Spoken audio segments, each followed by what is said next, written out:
नहीं तो ओके, जरा ध्यान से देखो इधर। अब यहां पर क्या हुआ, सिस्टम स्टेट 1 से स्टेट 2 में आ गया, आया या नहीं आया? सिस्टम स्टेट 1 से स्टेट 2 में आ गया। तो क्या होता है state of a system? State of a system मतलब it describe the fix value of variables, कि यहां पर प्रेशर P1 है, टेम्परेचर T1 है, वॉल्यूम V1 है। तो ये वेरिएबल्स जहां पर फिक्स होते हैं वो डिस्क्राइब करते हैं कि सिस्टम कौन सी हालत में है। समझा आपको? उसको बोलते हैं स्टेट ऑफ अ सिस्टम। एक भी वेरिएबल चेंज हुआ मतलब स्टेट क्या हो गया? चेंज। पूरे भी चेंज हो सकते हैं, P2 V2 U2 T2। समझा आपको? पूरे भी चेंज हो सकते हैं, तो इसको कहा जाता है स्टेट ऑफ सिस्टम। ओके, चलिए आगे बढ़ते हैं।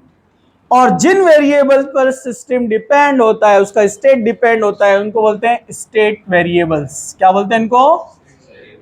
स्टेट वेरिएबल्स और स्टेट फंक्शन। स्टेट वेरिएबल या फिर स्टेट फंक्शंस। स्टेट फंक्शंस या स्टेट वेरिएबल क्या है? यही temperature, pressure, volume, internal energy, जिसको यू से भी बताते हैं हम, etcetera. So these are the state function which describes the state of a system.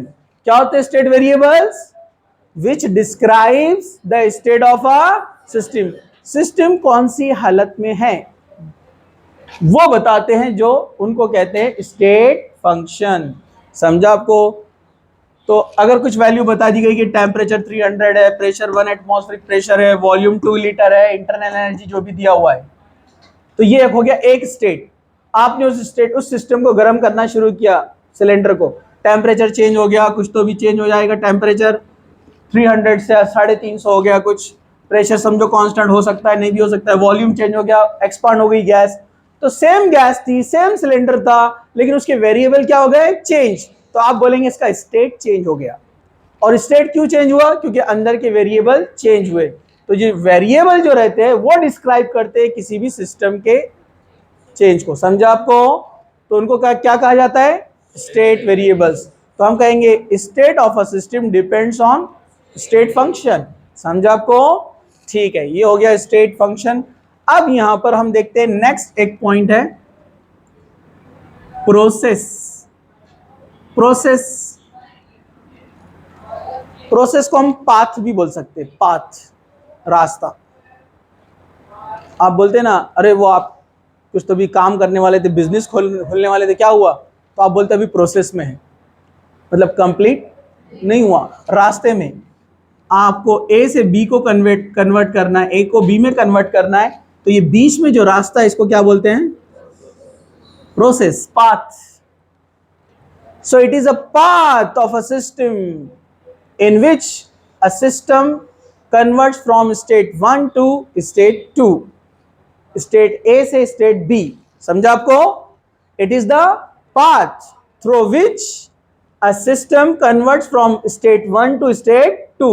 ये वो रास्ता है जिसमें आप गुजर कर एक सिस्टम को स्टेट 1 से स्टेट 2 में लेके जाते हैं। जैसे इसके अलग अलग रास्ते भी हो सकते हैं एक ही सिस्टम को ए से बी में कन्वर्ट करने के लिए। ठीक है, तो वो हम देखेंगे, डिस्कस करेंगे। तो प्रोसेस भी अलग अलग टाइप के होते हैं। प्रोसेस भी क्या होते हैं? अलग अलग टाइप के प्रोसेस। चलिए हम देखते हैं टाइप्स ऑफ प्रोसेस। पहला, आइसोथर्मल प्रोसेस। क्या बोला? Isothermal process. आइसोथर्मल प्रोसेस का मतलब क्या है? हीट। Isothermal, heat. ओके, तो हम यहां पर क्या बोलेंगे इसको? Isothermal process when heat remains constant. Heat remains constant, जहां पर हीट कांस्टेंट होती है हम उसको बोलते हैं आइसोथर्मल प्रोसेस। हम इसको डिटेल में देखेंगे, अभी ये बेसिक टर्म्स देख रहे हैं हम। Next, isochoric. ये हीट के बजाय इसको टेम्परेचर कहेंगे, सॉरी, टेम्परेचर रिमेन्स कांस्टेंट। क्या रहता है यहां पर? Temperature remains constant. Okay, isochoric process. कौन सा? Isochoric process. Isochoric process volume remains constant.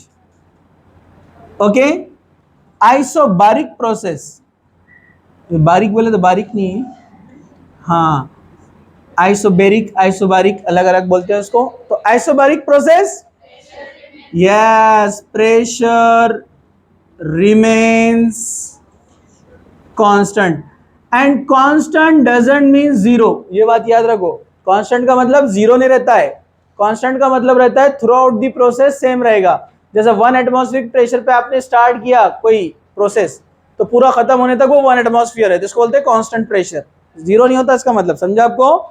Okay, एक होता है आइडियाबैटिक process, आइडियाबैटिक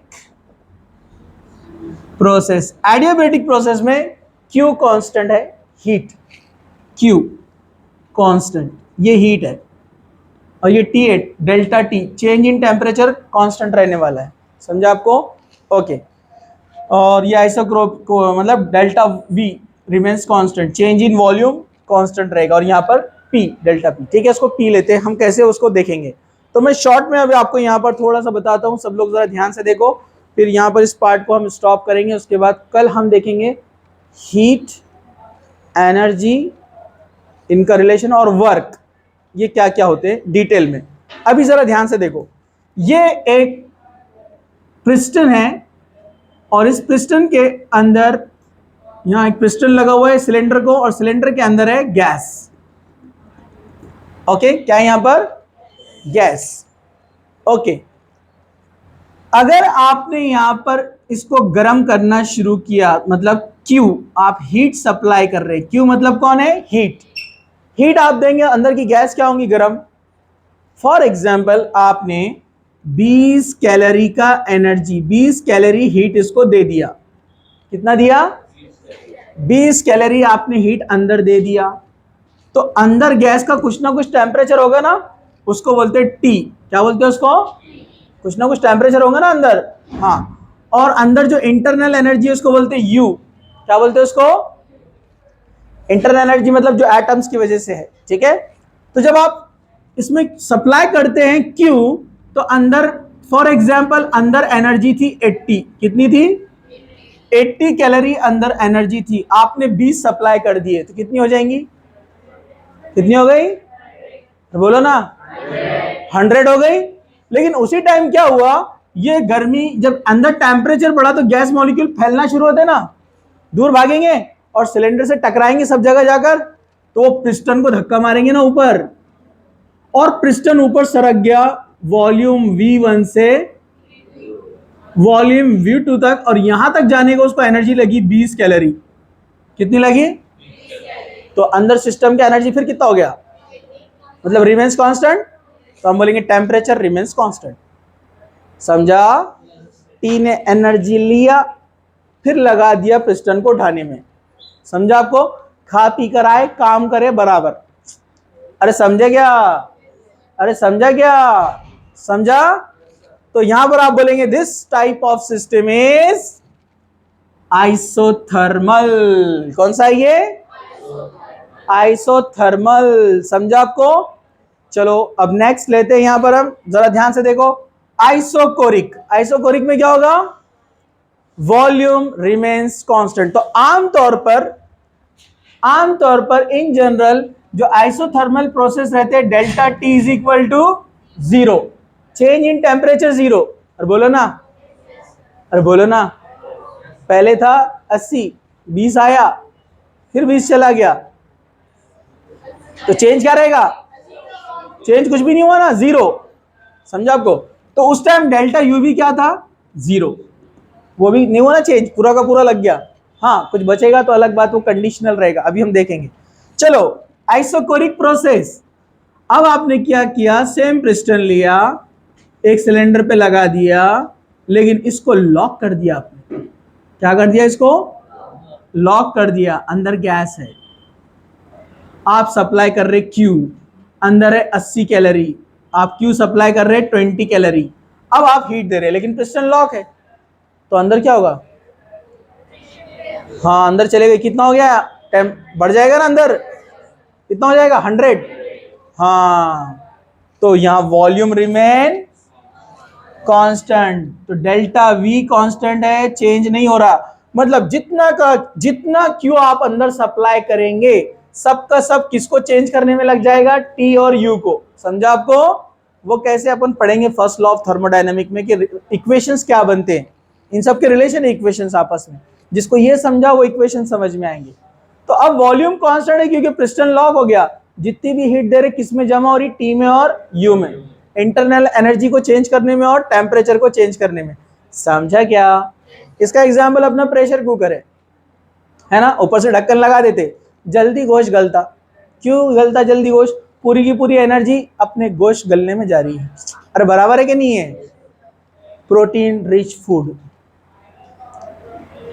non veg open pot में बनाते तो गलने में टाइम लगता है क्योंकि ऊपर चल जा रहा टेम्परेचर वो वर्क करने के लिए। बराबर है कि नहीं? वर्क हो रहा ना? हाँ चलो वो अपन बाद में डिस्कस करते हैं। Isobaric process, pressure remains constant, ऊपर का प्रेशर यहाँ पर कांस्टेंट रखेंगे अपन। कांस्टेंट डजंट मींस जीरो, वो पिस्टन ऊपर नीचे जा भी सकता है लेकिन कांस्टेंट प्रेशर वहां पर वर्क कर रहा है। समझो आपको? आगे देखेंगे अपन। आइडियाबैटिक प्रोसेस, अभी जो थर्मोस के बारे में अपन पढ़ रहे थे वो आइडियाबैटिक प्रोसेस है। आइडियाबैटिक प्रोसेस, इंसुलेटर लगा हुआ है जो हीट को आने नहीं देता है। बराबर है कि नहीं है? तो अंदर जो भी चेंज होगा आपस में एक्सचेंज करेगा वो, बाहर क्यू अंदर से जा नहीं सकता। यहां पर क्यू रिमेन्स कांस्टेंट, जीरो है क्यू, हीट सप्लाई नहीं हो रही ना। अरे भाई आइसोलेटेड सिस्टम है ना, अंदर हीट जा ही नहीं सकता, अंदर का अंदर बाहर का बाहर। मतलब अंदर अब कुछ भी वर्क करना है तो वो आपस में एनर्जी और वर्क एक दूसरे से चेंज करने वाले, यू इंटरनल एनर्जी। समझा आपको? ठीक है, तो इतने लिख लो, फिर इंशाल्लाह कल हम कंटिन्यू करेंगे वर्क एंड हीट।